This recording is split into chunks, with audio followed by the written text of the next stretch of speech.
I feel it's very important that people know what happened and to get the information from someone who was actually there, which is now coming to an end, is even more important. So I carry on while I can. What's your earliest memory of what happened? Well, I remember that it started with bombing.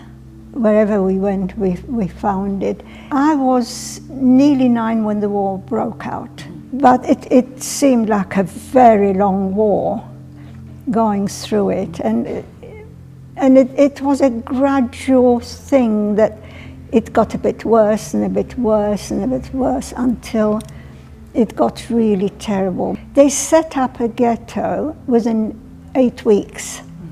2 months we were in a ghetto. Were you still with your family at that time? Yes. I was with my family till 1942. And after that it got really bad. We were in the ghetto and then they threatened deportations and people were very scared, and a lot of them managed to get out and hide in the forest, in the sewers, and just to avoid deportation, because we know it was going to places like Treblinka and Majdanek. There were death camps. One would arrive then within a few hours they were all dead. And what happened to you in 1942? Well, I have a very long story to tell, and a very sad story. I was in a room with my mother and sister and a lot of other people, quite a crowded room.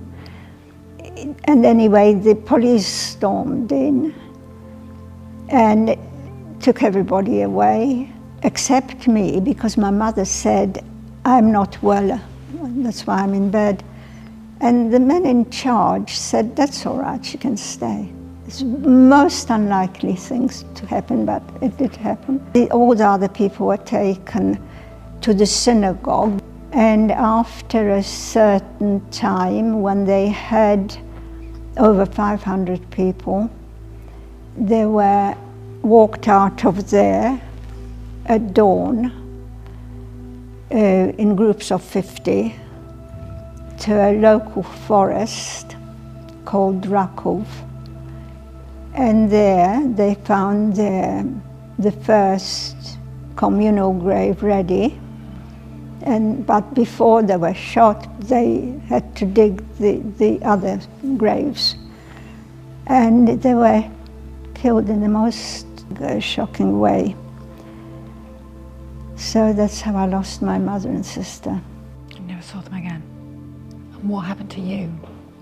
Well, I somehow survived in hiding. I wasn't taken away, but we all got jobs. But during that period, my aunt, one of my aunts, was taken away. She was being deported. She was taken away screaming, "Who will look after my child?" She had a 5-year-old daughter.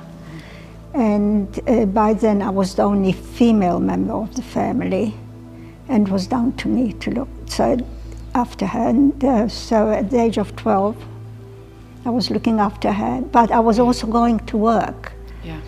I was working at the factory, but because we worked shifts, there were always some women in the barracks to keep an eye on her. Yeah. What was her name? Her name, in the Polish version, was Hania. But then after the war, they settled in, she survived luckily, they settled in Australia, and she was always called Anne. Yeah. For you to tell this story and to keep telling these stories, having been through the most unimaginable experiences, and to show that strength and that looking after your cousin, but also telling the stories for future generations. You are a real inspiration. Thank you so much for being the light in the darkness.